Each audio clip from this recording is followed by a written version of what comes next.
Jotaro Kujo learns the power of the stands, and an old bloodsucker from the past returns, in my review of the first episode of JoJo's Bizarre Adventure, Stardust Crusaders. Ladies and gentlemen, it is springtime, which means brand new anime, and that also means a second season of JoJo's Bizarre Adventure. This is a series I've been wanting to talk about for a long time. I'm sort of a new JoJo fan. I only discovered it through the last season of anime, which I caught last year, and I really liked it. It's the type of show that really appeals to me because I'm a huge fan of 80s anime and action series, and that's pretty much exactly what this is. It sort of comes directly from that. JoJo has a history of being a very popular manga series, which has been in publication since the 80s. There's been a number of OVA anime series, which I actually have never had a chance to look at. All of my knowledge of JoJo comes from the anime form, and I just know that it's great. It's basically a story about this, sort of family feud between this immortal vampire and the Joestar family. And it picks up in this story arc right here, which... what I think I love most about JoJo is a lot of the stories seem to be self-contained with their individual arcs, so you could actually jump in right now and you'll still be able to enjoy it. However, by seeing the previous season, you're going to appreciate a lot of the other little things about the series, some character cameos, and of course the main villain, who makes his grand return this week. But let's go ahead and jump right in and talk about this week's episode, which was really fun. I think I loved this episode more than the entire whole, first season of JoJo's Bizarre Adventure. And I love the art style, I love the setting, I love the fact that it's set during the 1980s, because that's my favorite decade ever. And of course we have the brand new character, Jotaro Kujo, who has a great design. He's awesome. He's like this Japanese delinquent. He's got this big black overcoat, this big nasty golden chain, which seems to serve no purpose. It just looks awesome. He's got this weird half hat visor thing on. All I know is the dude is jacked and powerful, and of course he resembles his former relatives. And what's cool about him is he has a completely new power. Before in the series, they were using, the weird, ripple abilities. Now they're using these abilities called stands, where each character has, these weird, evil, ghostly spirits that they can summon from their body, and they can use those in battle. Jotaro has his, which looks like this weird, multicolored gladiator, which looks really awesome, and it has a lot of, big, superhuman strength that can rip, right through jail cell bars and everything. And he actually has this battle with this one dude this week who is, a friend of Joseph Joestar, who's now an old man, and it's just great to finally see him again.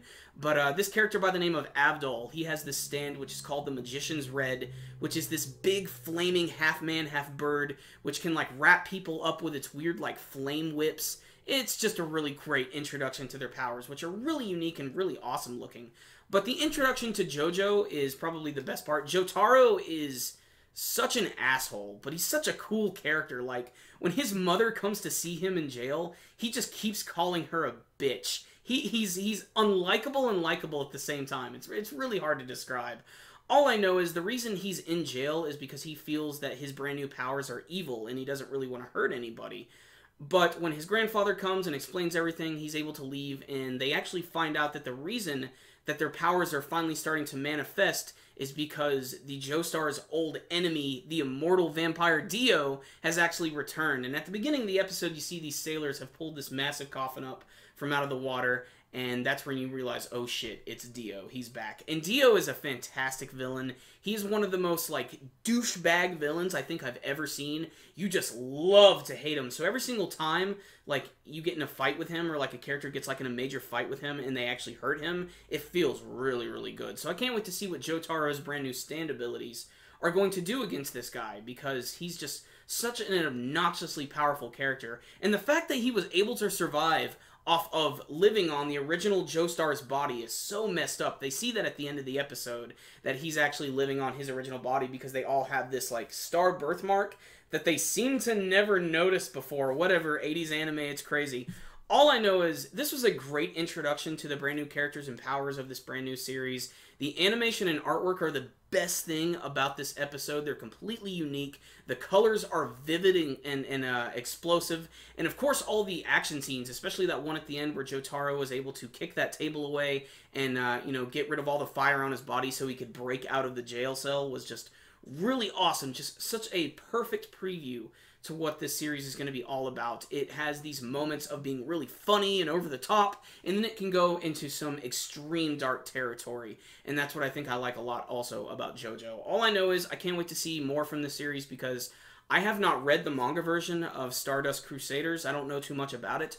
All of this stuff is fresh for me right now. All I know is if you're a fan of action anime, check this one out. I think you're going to dig it. It's a lot of fun. It may be kind of strange with the art style at first if you're not kind of used to it. All I know is I love this art style. I'm just a big fan of the 80s style of mangaka drawing, and you can see that like totally through all the character designs in this episode. So check out this episode of Stardust Crusaders. It is the beginning of this season, which I hope they take their time with, and I hope it's actually a little bit longer than 26 episodes, because I'd like to see them expand a lot with this series. So I hope the quality stays up. I can't wait to see what the intro is going to be like next week.